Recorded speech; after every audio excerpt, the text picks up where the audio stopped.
Lord মাউন্টব্যাটেনের নাম তো শুনেছেন, তাই না? সেই মাউন্টব্যাটেন যিনি ব্রিটিশ শাসিত ভারতীয় উপমহাদেশের শেষ ভাইসরয় ছিলেন।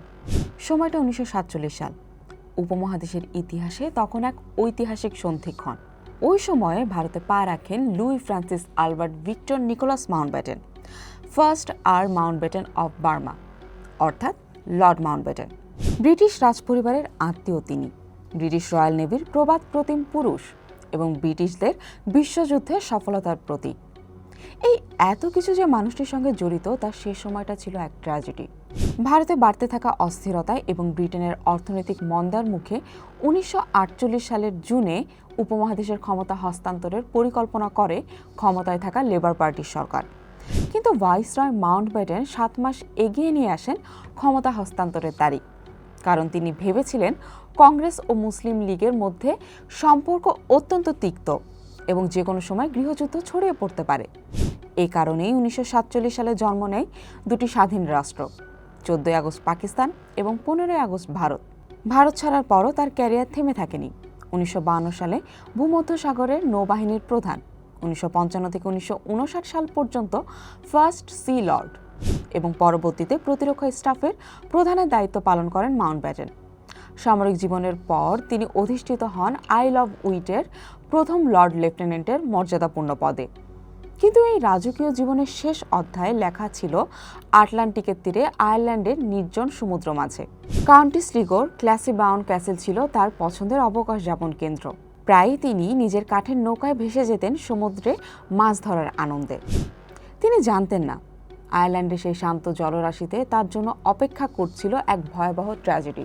27 আগস্ট 1979, টানা কয়েকদিনের বৃষ্টির পর সেই সোমবারের সকালটি ছিল বেশ রোদ ঝলমলে। অবকাশ যাপন কেন্দ্র ক্লাসিবাউন্ড ক্যাসেলে অবস্থানকালে মাউন্টব্যাটেন তার পরিবারের সদস্য ও এক স্থানীয় কিশোর সহ মোট 7 জনকে নিয়ে নিজেদের 29 ফুট লম্বা মাছ ধরার নৌকা শ্যাডো 5-এ করে সমুদ্রে নামেন। সবকিছুই বেশ স্বাভাবিকই ছিল। ঠিক 11:45 নৌকাটি প্রায় তীর থেকে কিছুটা দূরে লবস্টার ধরার ফাঁদের কাছে পৌঁছায়। ঠিক তখনই পাহাড়ের চূড়া থেকে প্রভিশনাল IRA বা PIRA দলের সদস্যরা বোমার সুইচটি চেপে ধরে, যে বোমাটি তারা আগের রাতে মুলাগোমার বন্দরে নোঙ্গর করা নৌকায় পুঁতে রেখেছিল। 50 পাউন্ড জেলিগনাইটের এক বিস্ফোরণে নৌকার কাঠ, লোহা লক্কর, গদি, লাইফ জ্যাকেট সহ সবকিছু শূন্যে ছিটকে পড়ে। পরপরই নেমে আসে নিস্তব্ধতা। ঘটনাস্থলেই মারা যান মাউন্টব্যাটেন। বাঁচানো যায়নি তার পরিবারের সদস্যদেরও। আপনাদের মনে প্রশ্ন আসতে পারে, কেন এই নৃশংস হত্যাকাণ্ড ঘটানো? আচ্ছা, কারাই বা এই IRA বা আইরিশ রিপাবলিকান আর্মি হলো আইরিশ জাতীয়তাবাদীদের একটি সশস্ত্র ও আধা সামরিক গোষ্ঠী, আর PRIA হলো এদের একটি শাখা। শতবর্ষের ব্রিটিশ শাসন শেষে 1921 সালে অ্যাংলো আইরিশ চুক্তির মাধ্যমে স্বাধীন আয়ারল্যান্ড প্রজাতন্ত্র গঠিত হলেও উত্তর পূর্বাঞ্চলে 6টি কাউন্টি নিয়ে গঠিত উত্তর আয়ারল্যান্ড যুক্তরাজ্যের অধীনে থেকে যায়। কিন্তু ক্যাথলিক অনুসারী ন্যাশনালিস্ট IRA চেয়েছিল এক অখণ্ড আয়ারল্যান্ড। তারা চেয়েছে প্রোটেস্ট্যান্ট অনুসারী ব্রিটিশদের কাছ থেকে স্বাধীনতা। এর অন্যতম কারণ হলো উত্তর আয়ারল্যান্ডে সংখ্যালঘু ক্যাথলিকদের সঙ্গে চরম বৈষম্যমূলক আচরণ। এই বৈষম্য চলত সব ক্ষেত্রে, ভোটাধিকার, আবাসন, কর্মসংস্থান, সবখানে। 60-এর দশকে সেখানে নাগরিক অধিকার আন্দোলন হয়। পুলিশ ও প্রোটেস্ট্যান্টদের সহিংসতা চলে। ক্যাথলিকদের ওপর চলে পুলিশ ও প্রোটেস্ট্যান্টদের সহিংসতা। ফলে নামানো হয় ব্রিটিশ সেনাবাহিনী। সেই সময় থেকে 90 দশক পর্যন্ত চলা দীর্ঘ সময়কে ইতিহাসে বলা হয় দ্য ট্রাবলস। এই সহিংস যুগে IRA ব্রিটিশ সেনা, পুলিশ ও রাজপরিবারের ওপর গেরিলা ও বোমা হামলা চালায়, আর জবাবে ব্রিটিশ বাহিনীও কঠোর দমনপীড়ন চালায়। লর্ড মাউন্টব্যাটেন ছিলেন ব্রিটিশ রাজপরিবারের অত্যন্ত কাছের মানুষ।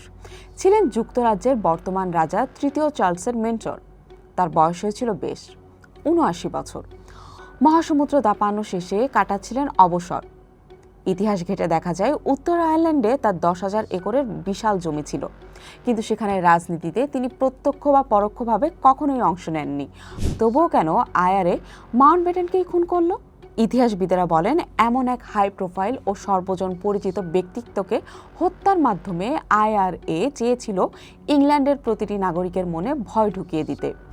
রাজপরিবারের অন্যতম ভালোবাসার মানুষকে হত্যা করার মাধ্যমে আইআরএ আশা করেছিল তারা ব্রিটিশদের উত্তর আয়ারল্যান্ড ত্যাগে বাধ্য করবে এবং উত্তর আয়ারল্যান্ডকে আইরিশ প্রজাতন্ত্রের সাথে যুক্ত হওয়ার সুযোগ তৈরি করে দেবে। মাউন্টব্যাটেন নিহত হওয়ার পর ইংল্যান্ড ও আয়ারল্যান্ড জুড়ে তীব্র আতঙ্ক ও ক্ষোভের জন্ম দেয়, কিন্তু তেমনটা কিছুই ঘটেনি। মাউন্টব্যাটেন নিহত হওয়ার পর ইংল্যান্ড ও আয়ারল্যান্ড জুড়ে তীব্র আতঙ্ক ও ক্ষোভের জন্ম নেয়। রেডিও রিমোট কন্ট্রোল ব্যবহার করে মাউন্টব্যাটেনের নৌকায় হামলা প্রমাণ করে যে আইআরএ কৌশলগতভাবে আরও বিপজ্জনক হয়ে উঠছিল।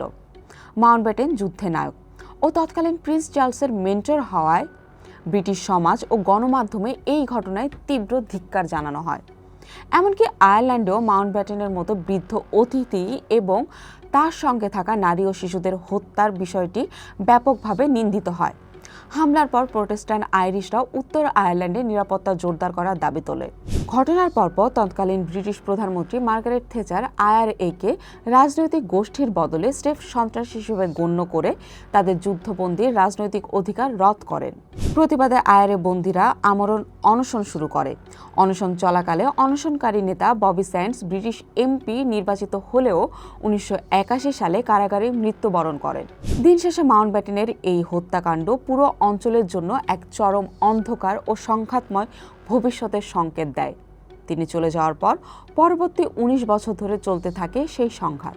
7 সমুদ্রের নীল জলরাশি আর বিশ্ব রাজনীতির উত্তাল তরঙ্গ জয় করা এক মহামানবের জীবনের রূপকথা যেন মিশে গেল সমুদ্রের নোনা জলেই।